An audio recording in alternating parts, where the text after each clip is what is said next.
students, welcome to our channel Neerji Academy. Today I will discuss some questions from June 2013 CSIR UGC NET Physics. Question number 66. Using the frequency dependent Drude formula, what is the effective kinetic inductance of a metallic wire that is to be used as a transmission line? देखो क्या बोल रहा है question में कि हमें frequency dependent druid formula हमें use करना है, ठीक है। तो what is the effective kinetic inductance of a metallic wire. तो हमें पूछा क्या गया है इसमें, जो मेटेलिक वायर है उसका काइनेटिक इंडक्टेंस बताना है हमें, ठीक है। तो ये बता रहा है कि ये जो अपने ऑप्शंस गिवन है इसमें ये जो अपने जो ये सिंबल दे रखे हैं एम ए ये सब, तो इनका बताया है कि क्या क्या है। तो in the following the electron mass is m, जो मास है वो इलेक्ट्रॉन मास है, जो एम है वो इलेक्ट्रॉन मास है, जो एन है वो डेंसिटी इलेक्ट्रॉन्स की, ठीक है। और जो एल है वो लेंथ है, cross sectional area of the wire और एल, मतलब जो लेंथ है ना वो एल है और जो क्रॉस सेक्शनल एरिया है वो ए है, ठीक है। ये सब बताया है जो अपने फार्मूला में जो यूज़ हुए हैं अपने सिंबल, उनका बताया है कि क्या क्या है, ठीक है। तो हमें इसमें सिंपली कैलकुलेट करना है इंडक्टेंस, ठीक है। इंडक्टेंस हमें बताना है, तो चलिए देख लेते हैं सॉल्यूशन। तो देखो जो एन है वो यहाँ पे क्या है, वो जो एन है ना वो यहाँ पे नंबर ऑफ इलेक्ट्रॉन्स है, ठीक है, जिनकी ड्रिफ्ट वेलोसिटी है वीडी, ठीक है। तो जो देखो let n electrons having drift velocity v d, जो एन है वो अपने नंबर ऑफ इलेक्ट्रॉन्स है जिनकी ड्रिफ्ट वेलोसिटी है वीडी। तो देखो अब आपको पता होना चाहिए ड्रिफ्ट वेलोसिटी क्या होती है, ठीक है। ड्रिफ्ट वेलोसिटी क्या होती है, जैसे इलेक्ट्रॉन्स हैं, ठीक है, वो एक मेटेलिक वायर में मूव कर रहे हैं, ठीक है। तो जब उस पर अगर कोई भी एक्सटर्नल सोर्स हमने नहीं लगाया, जब उस पर कुछ भी नहीं लगाया हमने, उसको एक्सटर्नल पावर नहीं दी, तो जो इलेक्ट्रॉन्स हैं वो क्या करेंगे, रैंडमली मूव करेंगे, ठीक है, क्योंकि उन पर कोई फोर्स नहीं लगेगा, रैंडमली मूव करेंगे वो। लेकिन जब हमने उन पर इलेक्ट्रिक फील्ड लगा दिया, बाहर से उनको फोर्स दे दी, तो इलेक्ट्रॉन्स पे फोर्स लगेगी और जो इलेक्ट्रॉन्स की फोर्स है वो इलेक्ट्रिक फील्ड की डायरेक्शन के अपोजिट लगेगी। मान लो इलेक्ट्रिक फील्ड की डायरेक्शन है ये, तो उन जो इलेक्ट्रॉन्स है वो इस साइड मूव करेंगे, ठीक है। तो अब जो इलेक्ट्रॉन इस साइड जा रहा था अब वो उसकी डायरेक्शन ही हो जाएगी।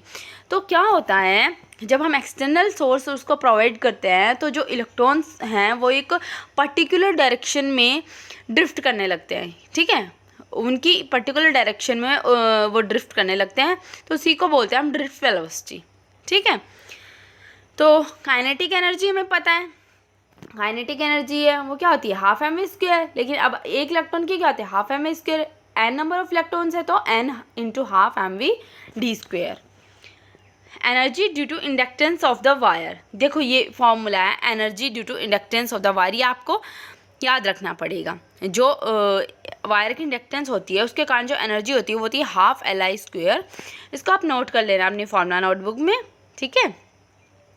अब फ्रॉम एनर्जी कंजर्वेशन से क्या करेंगे, जो एनर्जी कंजर्वेशन से जो अपनी ये वाली जो एनर्जी है, क्योंकि यही जो इंडक्टेंस वाली जो एनर्जी है वो इक्वल टू हो जाएगी काइनेटिक एनर्जी के, तो इनको इक्वल पुट कर लेंगे, n into half m we D square equal to half L I square, ठीक है। तो ये 2 से 2 तो कैंसिल हो जाएगा, ठीक है, मीन्स हाफ से हाफ, तो N M we D square equals to L I square. तो जो एल है वो क्या आ जाएगा N M we D square upon I square, L equals to हो जाएगा N M we D square I. देखो आई का फॉर्मूला आपको नोट डाउन कर लेना है, जो आई होता है वो होता है अपने पास A N E V D, ठीक है। तो A N E V D square, जो एन होती है वो क्या होती है डेंसिटी होती है, डेंसिटी ऑफ इलेक्ट्रॉन, जो एन है वो है यहाँ पे डेंसिटी ऑफ इलेक्ट्रॉन्स, वो होती है n upon v, means number of electrons per unit volume, ठीक है। तो एन अपॉन वी वॉल्यूम क्या है यहाँ पे एरिया इंटू लेंथ, ठीक है, ये वॉल्यूम होती है। तो ये हो जाएगा एन इक्वल्स टू, यहाँ से अपना जो कैपिटल एन वो क्या आ जाएगा n equals to n a l, ठीक है। तो यहाँ से एन की वैल्यू आ गई n equals to n a l तो यहाँ पे हम वैल्यू पुट कर लेंगे, एन जो अपना यहाँ पे कैपिटल एन है इसकी जगह ये वाली वैल्यू पुट कर लेंगे, ठीक है।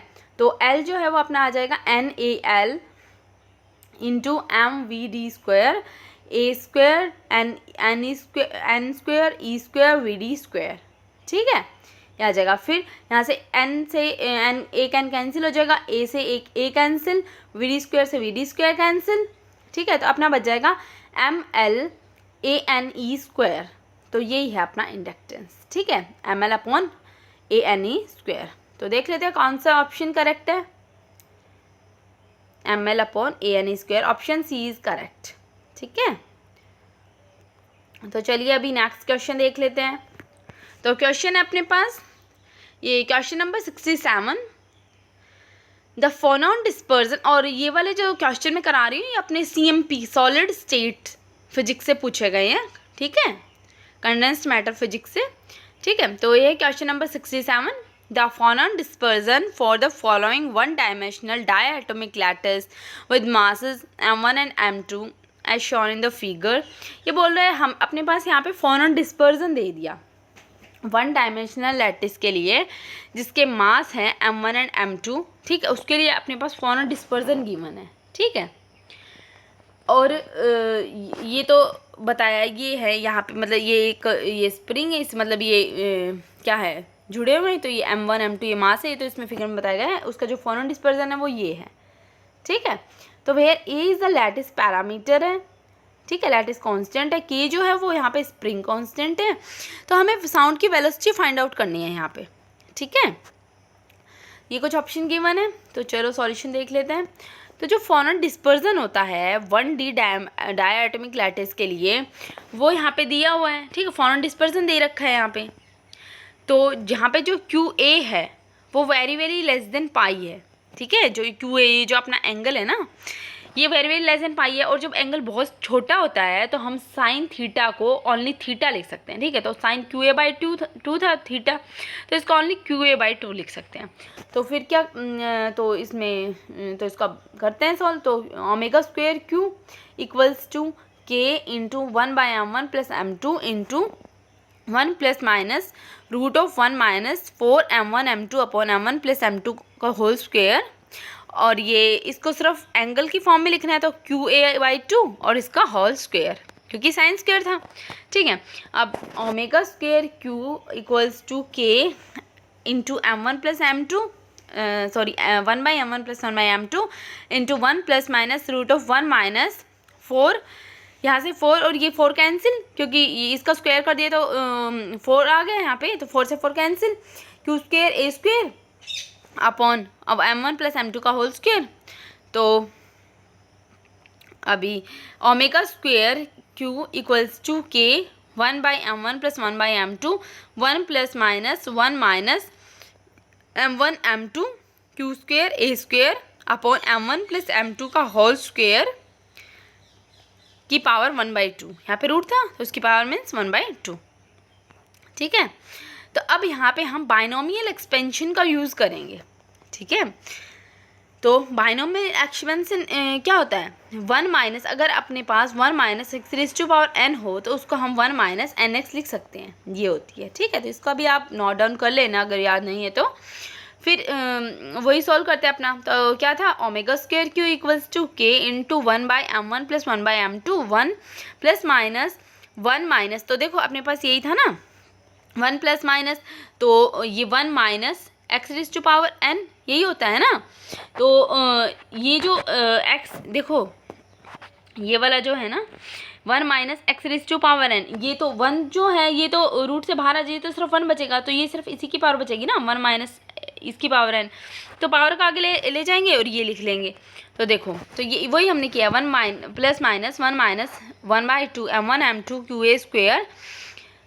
Q² A² upon m1 plus m2 का होल स्क्वायर, ठीक है। तो ये हमने लिख लिया। अब है in phonon dispersion for one dimensional diatomic lattice के लिए देखो फोनॉन डिस्पर्जन में जो फोनॉन डिस्पर्जन है और अपना 1 डायमेंशनल डायएटॉमिक लैटिस हो तो उसमें जो नेगेटिव साइन है वो तो अपना अकाउस्टिकल ब्रांच को डिनोट करता है और जो पॉजिटिव साइन है वो अपना ऑप्टिकल ब्रांच को डिनोट करता है, ठीक है। तो ये बात आपको याद रखनी है कि नेगेटिव और जो पॉजिटिव साइन है वो इन वाली ब्रांच को डिनोट करते हैं। अब हमें कैलकुलेट करना है यहाँ पे क्या, वेलोसिटी ऑफ साउंड जो है वो हमेशा अकाउस्टिकल ब्रांच से ही हम फाइंड आउट कर सकते हैं। ठीक है, तो देखो अपना क्वेश्चन में क्या पूछा गया था, हमें क्वेश्चन में निकालना था वेलोसिटी ऑफ साउंड। तो जो वेलोसिटी ऑफ साउंड है ना, जब भी हमें पूछा जाए velocity of sound, phonon dispersion given हो, 1D एटॉमिक लैटिस गिवन हो, तो जो हमेशा हम नेगेटिव साइन को कंसिडर करके चलेंगे। ठीक है, मीन्स हमेशा अकाउस्टिकल ब्रांच से ही हम फाइंड आउट करेंगे वेलोसिटी ऑफ साउंड, हमेशा अकाउस्टिकल ब्रांच से ही हम फाइंड आउट कर सकते हैं। ऑप्टिकल ब्रांच अगर हम लेंगे, पॉजिटिव साइन लेंगे, तो हम फिर उसको कैलकुलेट नहीं कर सकते। ठीक है, तो इस केस में हम नेगेटिव साइन लेंगे, so we will take negative sign. ठीक है, तो अब यहाँ पे क्या आ जाएगा, omega square q equals to k into 1/m1 plus 1/m2, 1 minus 1, ये जो था ना, ये ब्रैकेट यहाँ से प्लस माइनस था ना, तो यहाँ इसकी जगह हमने ये साइन ले लिया है क्या, ओनली माइनस। यही वाला तो साइन हमने लिया ना, ये जो प्लस माइनस था यहाँ पे हमने सिर्फ माइनस यहाँ पे ले लिया, तो 1 माइनस 1, और यहाँ पे क्या आ जाएगा, ये वाला जो माइनस है, अगर यहाँ बाहर माइनस ले रहे हैं तो वो माइनस माइनस प्लस हो जाएगा, तो ये अंदर वाला प्लस हो गया, plus half m1 m2 Q square a square upon m1 plus m2 का होल स्क्वायर। ठीक है, अब ये 1 से 1 तो कैंसिल हो जाएगा। ठीक है, तो ये क्या हो गया, ये हो गया omega square equals to k into 1/m1 plus 1/m2, half बच गया बस, half m1 m2 Q square a square upon m1 plus m2 का होल स्क्वायर। अब ओमेगा स्क्वायर के यहाँ से क्या ले लिया हमने, यहाँ पे एलसीएम ले लिया, ये वाला जो था यहाँ पे एलसीएम ले लिया, m1 m2, ऊपर क्या आ गया m1 plus m2 into half m1 m2 Q square a square upon m1 plus m2 का होल स्क्वायर। अब ओमेगा स्क्वायर m1 m2 से m1 m2 cancel, m1 plus m2 से एक m1 प्लस m2 एक m1 plus m2 cancel. अब ये बच गया अपना k Q square a square upon 2 m1 plus m2। ठीक है, अब क्या करेंगे, अब स्क्वायर रूट ले लेंगे बहुत साइड्स, क्योंकि ये अपना यहाँ पे ये है ना, इसकी बहुत सारे स्क्वायर रूट ले लेंगे हम, तो जब ले लेंगे तो ये स्क्वायर से ये तो यहाँ इसकी जगह तो ओमेगा बच जाएगा। ठीक है, स्क्वायर रूट से स्क्वायर कैंसिल हो जाएगा। अब ये क्यू ए, ये तो स्क्वायर रूट ले लिए तो बाहर आ गए, तो अंडर रूट के अपॉन 2 m1 प्लस m2। ठीक है, अब वेलोसिटी ऑफ साउंड क्या होती है, ये तो अपने पास ओमेगा की वैल्यू आ गई, वेलोसिटी ऑफ साउंड होती है ओमेगा बाई क्यू। वैसे नॉर्मली हम क्या लिखते हैं फॉर्मूले में, वेलोसिटी ऑफ साउंड का फॉर्मूला होता है ओमेगा बाई के लिखते हैं। ठीक है, के जो होता है वो यहाँ पे फंक्शन ही तो होता है ना अपना, मीन्स प्रोपेगेशन वेक्टर होता है, वेव वेक्टर होता है के। ठीक है, तो यहाँ पे फंक्शन, इस यहाँ पे जो अपना फंक्शन दे रखा है वो क्यों है, यहाँ पे हम क्यों लिखेंगे, के नहीं लिखेंगे, के लिखेंगे तो के यहाँ पे जो के दे रखा है वो यहाँ पे स्प्रिंग कांस्टेंट है, तो हम के नहीं लिखेंगे। ठीक है, क्योंकि फॉर्मूला तो अपना होता है v equals to omega by k, but इस के का, इस वाले के का मतलब होता है कि वेव वेक्टर, प्रोपेगेशन वेक्टर की जो फंक्शन है वो लेना है, तो यहाँ पे फंक्शन अपना क्यू है। ठीक है, तो यहाँ पे हम लिखेंगे v equals to omega by q. ठीक है, तो v इक्वल्स टू ओमेगा की वैल्यू पुट कर लो एंड अपॉन क्यू, तो ओमेगा बाई क्यू जब करेंगे, ओमेगा की वैल्यू अपनी ये थी, तो इसके अपॉन क्यू करेंगे तो क्यू से क्यू कैंसिल हो जाएगा, तो अपना v इक्वल्स टू आ जाएगा a root of k upon 2 m1 plus m2। तो यही अपना आंसर। तो चलो देख लेते हैं कौन सा ऑप्शन करेक्ट है।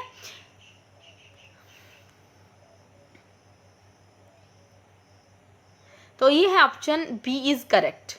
ठीक है, यही है ना अपना a into root of k 2 m1 plus m2।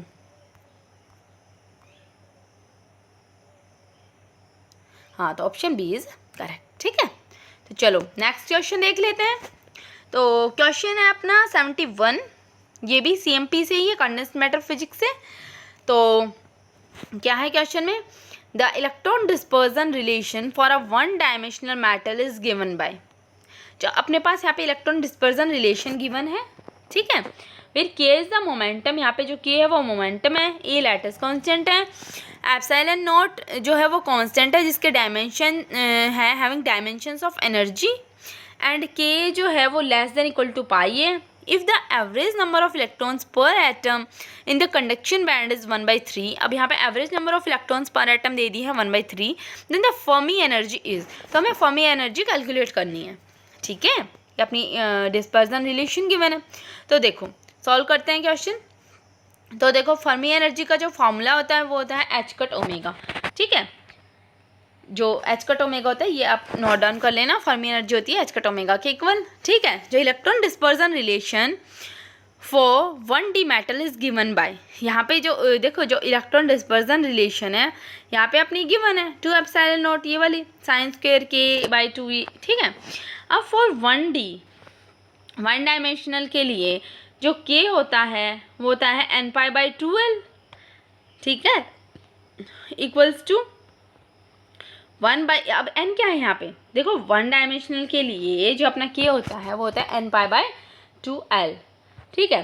जो n है वहाँ पे नंबर ऑफ इलेक्ट्रॉन्स यहाँ पे अपने गिवन थे क्वेश्चन में 1/3, देखो जो n था ना वो अपना गिवन था ना, average number of electrons per atom, ठीक है, 1/3 गिवन था। तो यहाँ पे इसकी वैल्यू पुट कर दो तो 1/3 into pi upon 2, lattice constant अपना a गिवन है तो लैटिस कांस्टेंट है तो a, ठीक है, तो पाई बाई 3 इंटू 2 6a, ठीक है।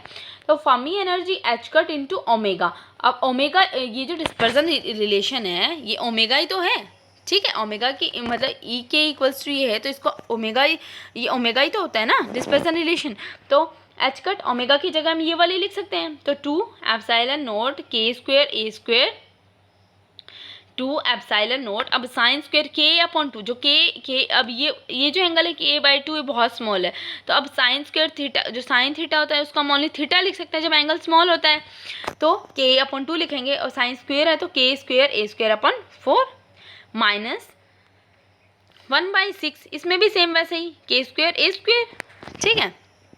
ये मैंने बता रखा है when angle is very very small then, इसलिए हम इसको सिर्फ एंगल साइन थीटा को हम थीटा लिख सकते हैं, ठीक है। अब एंगल बहुत ज़्यादा स्मॉल है पाई से तो इसलिए, तो ये क्या आ गया अपना एच कट 2 एप्सिलॉन नॉट के स्क्वायर ए स्क्वायर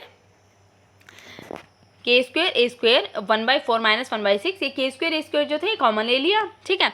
अब जब इसका एलसीएम लेंगे तो और इसको सोल्व करेंगे तो ये आ जाएगा अपना, ठीक है, एलसीएम इसका 24, जब इसको सोल्व करेंगे तो अपना ये यहाँ पे क्या आ जाएगा, जो ये जो है अपना 2/24 आएगा, तो 2 12 से 24, तो ये 2 से ये कट जाएगा 6 पे, तो एच कट एप्सिलॉन नॉट के स्क्वायर ए स्क्वायर अपॉन 6, अब के की वैल्यू हम पुट कर देंगे, ठीक है। जो अपना के की वैल्यू है वो हम यहाँ पे पुट कर देंगे, तो जो अपना के की वैल्यू क्या है पाई बाई 2, ये सॉरी ये थी पाई बाई 6 ए आ गई थी, तो इसमें के की वैल्यू पुट कर देंगे, तो ई एफ इक्वल्स हो जाएगा H cut epsilon naught a square upon 6, के स्क्वायर है तो मीन्स पाई बाई 6 ए का स्क्वायर। अब Fermi energy E F equal to h cut epsilon naught a square और pi square upon 6 into 6 36 a square से a square cancel, h cut epsilon naught upon 6 into 4, ये कैसे आया देखो pi square देखो पाई की वैल्यू 3.14 होती है ना समथिंग, तो पाई स्क्वायर करेंगे तो वो ऑलमोस्ट 9 आ जाएगा, तो 9 4 जा 36, तो H cut by 6 into epsilon not by 4, ठीक है, ये लिख देंगे, ठीक है। ये देखो मैंने बता रखा है 3 तो उसका स्क्वायर होता है वो ऑलमोस्ट इक्वल्स टू 9 होते हैं, मैंने बता रखा है। अब ई एफ इक्वल्स इसको ऐसे लिख सकते हैं ना epsilon not by 4 into H cut by 6, तो ई एफ जो है वो इक्वल्स जो आ जाएगा अपना ऑलमोस्ट एप्सिलॉन नॉट बाई 4, क्योंकि अपने ऑप्शन में ऑप्शन के अकॉर्डिंग हम आंसर देखेंगे, तो एप्सिलॉन नॉट बाई 4 है, तो value of H cut by 6 जो है वो बहुत स्मॉल होती है, तो इसको हम नेगलेक्ट कर सकते हैं, ठीक है। एच कट बाई 6 की वैल्यू जो होती है वो बहुत स्मॉल होती है, इसलिए इसको हम नेगलेक्ट कर सकते हैं, तो अपना ई एफ फॉर्मी एनर्जी आ जाएगा एप्सिलॉन नॉट बाई 4, ठीक है, ठीक है। ये मतलब एच कट बाई 6 की वैल्यू जो थी वो एप्सिलॉन नॉट बाई 4 के कंपैरिजन में स्मॉल होती है, ठीक है, बहुत स्मॉल होती है, तो इसलिए इसको हमने नेगलेक्ट कर दिया, तो फर्मी एनर्जी आ जाएगा अपना एप्सिलॉन नॉट बाई 4। देख लेते हैं कौन सा ऑप्शन करेक्ट है, तो option A is correct epsilon not by 4, ठीक है। तो यही थे कुछ क्वेश्चन जो जून 2013 में आपने पूछे गए थे, तो ठीक है स्टूडेंट्स, अगर आपको कोई भी प्रॉब्लम होती है इन क्वेश्चंस में, अगर कुछ समझ में नहीं आया हो तो आप कमेंट करके पूछ सकते हो। अगर आपको वीडियोस अच्छी लगती हैं तो वीडियो को लाइक करो, चैनल को सब्सक्राइब कर दो। तो ठीक है स्टूडेंट्स, फिर हम मिलते हैं अपनी नेक्स्ट वीडियो के साथ, तब तक के लिए bye, thank you for watching this video.